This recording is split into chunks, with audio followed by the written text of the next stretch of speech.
এই মেয়ে এত অ্যাটিটিউড দেখো কিসের জন্য তুমি? শুনুন ম্যাম, আমার মুখটাই না এরকম, আমি কোনো অ্যাটিটিউড দেখাচ্ছি না আপনাকে। শোনো, আমার সামনে বেশি ওভার স্মার্ট সাজার চেষ্টা করবেন না। আপনি যেরকমভাবে ক্লাসে পড়ান তাতে কেউ স্মার্টই হবে না, আবার ওভার স্মার্ট।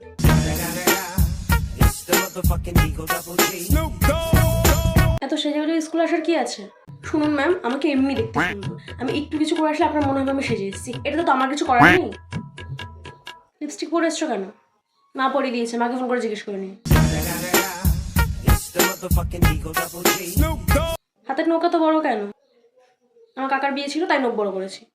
দাও তো, মাকে ডেকে পাঠাবো কালকে। তা রোজই যখন বাবা মাকে স্কুলে ডাকবো, তাহলে আমরা কেন স্কুলে আসছি? বাবা মাকে ডেকে নিই না স্কুলে। দাঁড়াও, স্কুল রেজিস্ট্রেশন বুকে তোমার মায়ের নাম্বার আছে না? সেখান থেকে তোমার মায়ের নাম্বার নিয়ে মাকে ফোন করে জানাচ্ছি আমি। তোমার আর সুরেশের সব কথা আমি সরি ম্যাম, দাঁড়াও, আমি আর কিছু করবো না ম্যাম, আমি সব লোক করে দেবো।